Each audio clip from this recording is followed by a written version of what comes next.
আজ মহাশিবরাত্রি, আর এই শিবরাত্রিতে আমি আমার বাড়ির মন্দিরে মহাদেবকে পুজো করছি। দুধ জল ঢেলে মহাদেবের পুজো করতে বসে গিয়েছি। বাড়ির মহাদেবকে পুজো করে যাব আমাদের পাড়ার তেঁতুলতলার মন্দিরে মহাদেবকে পুজো করতে।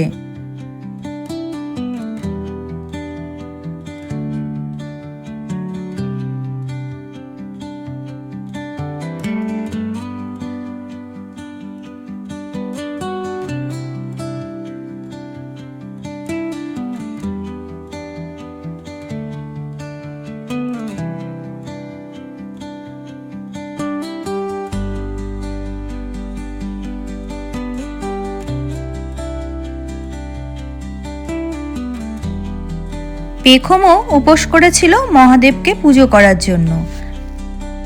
পেখমের পুজো করার পরেই আমি আর পেখম চলে এসেছি তেঁতুলতলার মন্দিরে।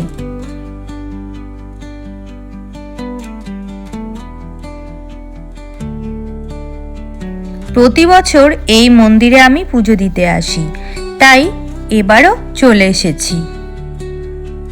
এখানে পুরোহিত মশাই পুজো দেওয়ায়, নাম সংকল্প করে এখানে অঞ্জলিও দেওয়া হয়। শিবলিঙ্গতে এই যে কি সুন্দর ফুলের মালা পরানো হয়েছে, আর চারিদিক দিয়ে সবাই ফল দিয়েছে ঠাকুরকে, ফুল বেলপাতাতে ভরে গিয়েছে।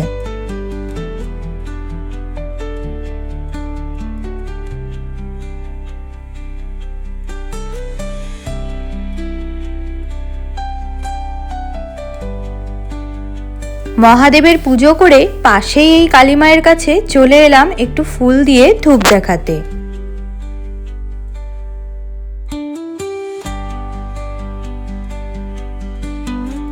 মহাদেবের পুজো করার পরে আমি আর আহেলি দুজনেই চলে এসেছি নন্দীধামে।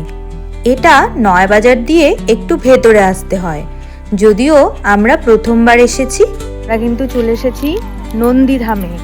এই যে এনার কথায় আমরা চলে এসেছি আজকে। আরে অনেকদিন থেকে আমি ফেসবুকে দেখছিলাম, ওই জন্য ভাবলাম এবার যাই। যেহেতু শিবরাত্রি করেছি, আজকে শিবের দর্শন করতেও চলে এসেছি।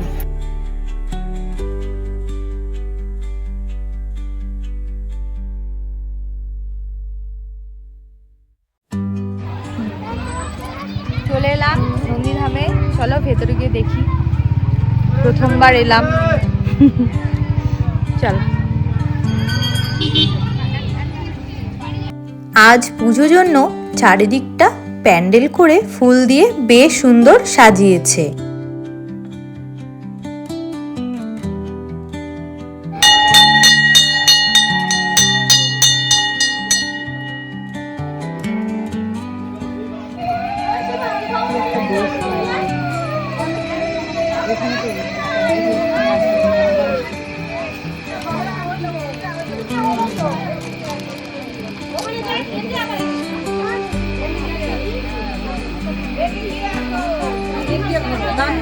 ঠাকুরের দাম দিই।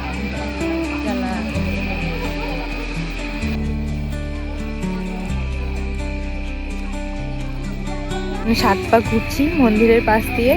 এই যে আরেকজন আমার আগে আগে যাচ্ছে, আমি পিছে পিছে।